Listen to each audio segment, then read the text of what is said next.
Com o aumento desses custos, companhias aéreas decidem reduzir a quantidade de voos para alguns lugares, inclusive Norte e Nordeste, que acabam sendo mais afetados nessa situação. E, obviamente, o custo disso, uma hora chega, seja para a companhia aérea ou seja para também um aumento dos preços das passagens.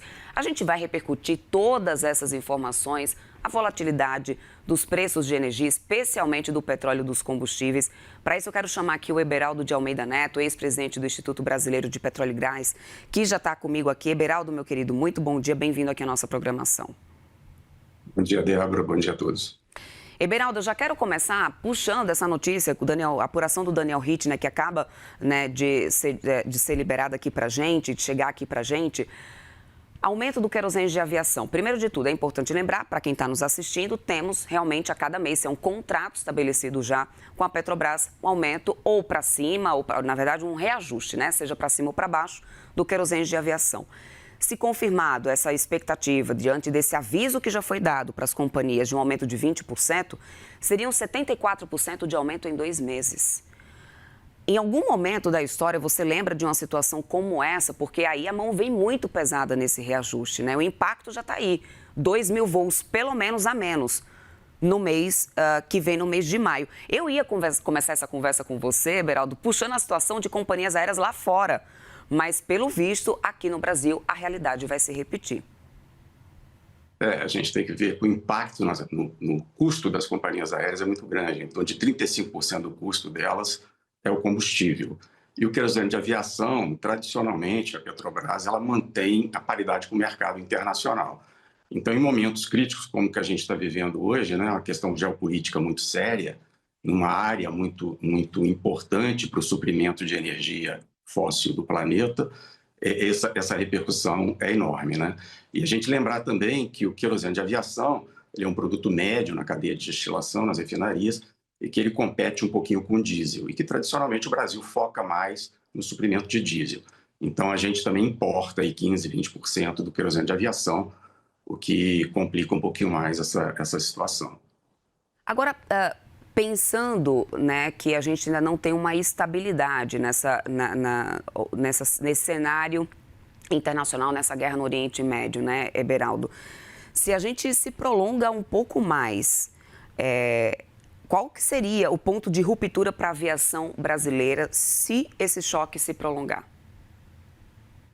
A questão é complexa, O curto prazo, o foco está muito ali no Estreito de Hormuz, na questão da liberação para navegação ou não. Quer dizer, existe uma organização marítima internacional ligada à ONU, a Organização das Nações Unidas, que regula esse transporte marítimo, mas o Irã, numa questão ali meio no desespero, ele ameaçou a navegação no Estreito de Hormuz, gerando essa questão toda que a gente está vendo.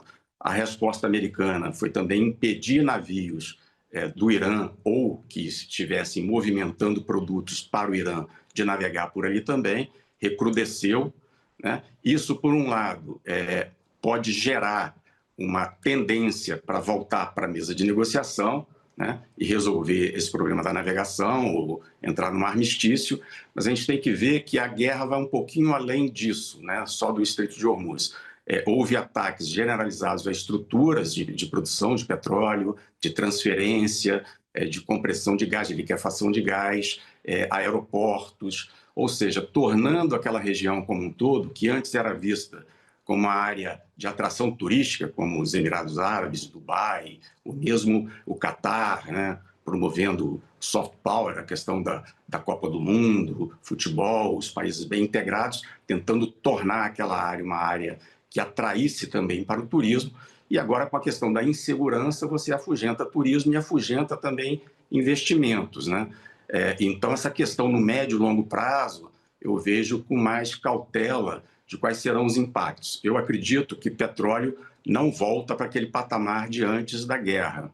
E a gente tem que ver que houve também, de parte a parte, ações tomadas no sentido de estarem esperando por um momento como esse. Então, a gente vê o Irã, ao longo do tempo, foi se armando, foi desenvolvendo milícias no entorno. Então, a gente fala dos Houthis, do Hamas, do Hezbollah, no próprio Iraque, tem milícias armadas, alimentadas pelo Irã, que estão fazendo ataques a essas estruturas também. Então, a questão que eu vejo para o preço do petróleo no médio e longo prazo é de não voltar ao patamar anterior. E aí a pressão sobre consumidores, aéreas incluídas, a pressão vai ser maior. Além disso, agora olhando um pouco para a questão do diesel, né, Eberaldo, a gente tem relatos em outros países, por exemplo, França, que já vinha relatando falta de gasolina. A União Europeia tem uma dependência muito grande, né, de importação de energia, inclusive muito maior do que do Brasil. Mas aqui no Brasil a gente não está isento disso, porque a gente também precisa importar parte, pelo menos 30% do que consumimos aqui dentro de derivados. E a ANP já fez um relato de uma queda de importação, né, segundo a comparação que é feita anualmente, comparando com o ano passado, já seria uma queda de 60% de importação. Claro que o importador diz assim, olha, se a diferença de preço, a disparidade está tão grande, melhor segurar um pouco, porque é tanta imprevisibilidade, só que esse conflito ele não se resolve. E aí?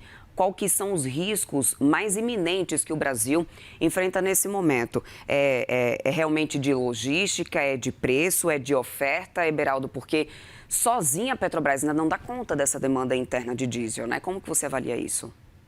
Sim, numa situação de volatilidade, como a gente tem visto, o petróleo às vezes vai a 115, volta a 90, você citou, a gente está hoje num patamar entre 90 e 95, o risco é muito grande, porque quando você contrata uma partida de diesel que você importa no preço de mercado. E o que vai acontecer depois? E se o preço cair e eu paguei mais caro? Para distribuidoras pequenas, é praticamente impossível ela entrar num risco como esse. As distribuidoras maiores conseguem correr esse risco, fazem hedge, né, e conseguem suprir o mercado. Então, o risco de suprimento num mercado volátil, ele é complicado. Porque se o preço está alto, mas está alto estável, você já sabe qual o risco que você está correndo, qual o preço que você tem que cobrar.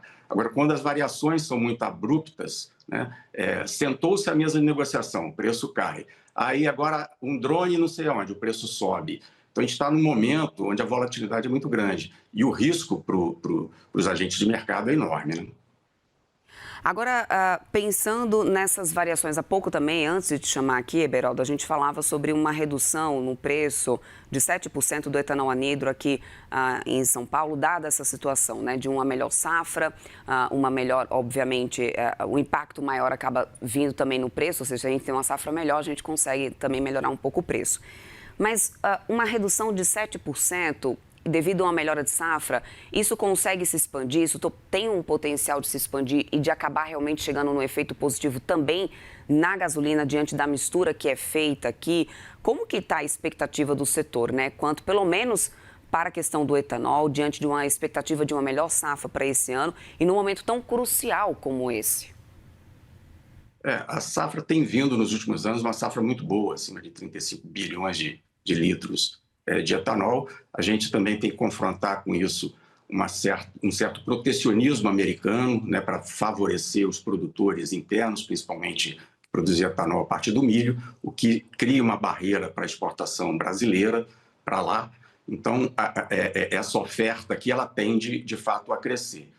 Você citou a questão da mistura na gasolina, que tem um mandato, ou seja, é obrigatório as distribuidoras misturarem 30% de anidro na gasolina. Então, isso aí, quando é obrigatório, a questão da disputa de preço de mercado, ela fica um pouquinho embaçada, vamos dizer assim, mas é uma boa notícia numa situação que a gente está vivendo hoje, que você tem uma safra maior, e aí, na competição no hidratado, né, onde ele compete diretamente com a gasolina, quem tem carro flex pode escolher, eu acho que aí vira uma opção interessante.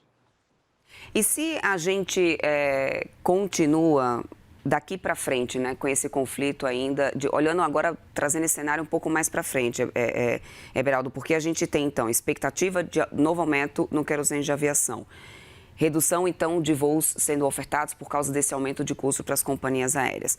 Em contrapartida, temos uma melhora aí, pelo menos aqui em São Paulo, do etanol anidro. E temos subvenções do governo para tentar reduzir, pelo menos, o impacto do aumento dos combustíveis no Brasil. Mas tudo isso depende dessa situação no Estreito de Hormuz, dessa guerra no Oriente Médio, ou seja, é uma variante que foge muito, né, das nossas mãos.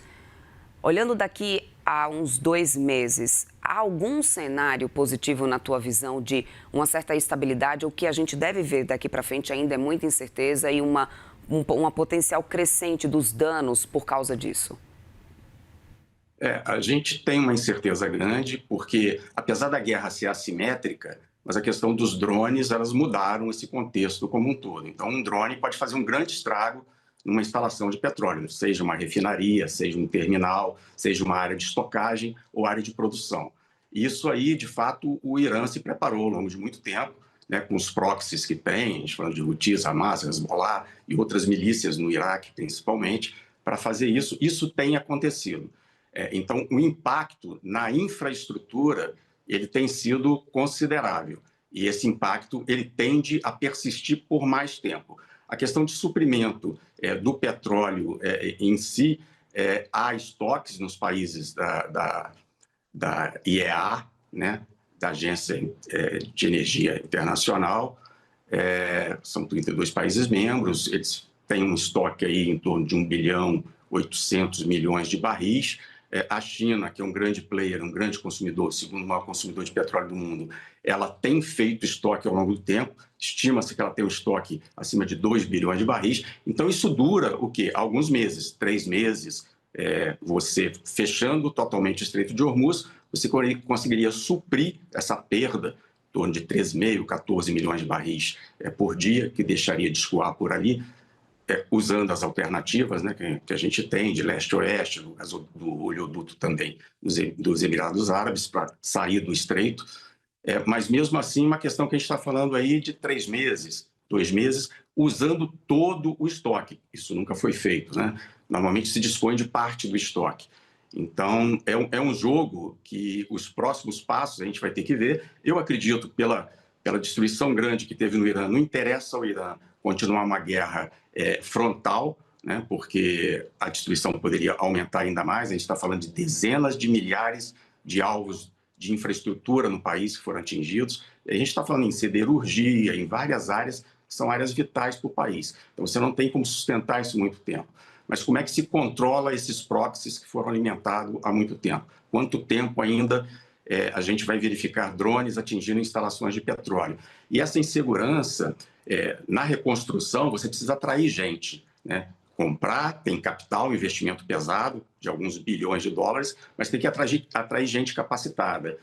Você, como trabalhador da área, gostaria de ir para lá, né, correndo risco à sua própria vida? Então, essa é uma questão que está sendo colocada aqui por vários analistas. Então, prever o que vai acontecer é muito difícil. O que a gente espera é que se consiga, em mesa de negociação, resolver isso o mais rapidamente possível, e mesmo assim o restabelecimento ele vai ser lento. Pois é, isso que a gente tem acompanhado. Eberaldo de Almeida Neto, ex-presidente do Instituto Brasileiro de Petróleo e Gás, sempre bem-vindo por aqui, meu querido. Obrigada pelo seu tempo, bom feriado aí para você. Obrigado para você também.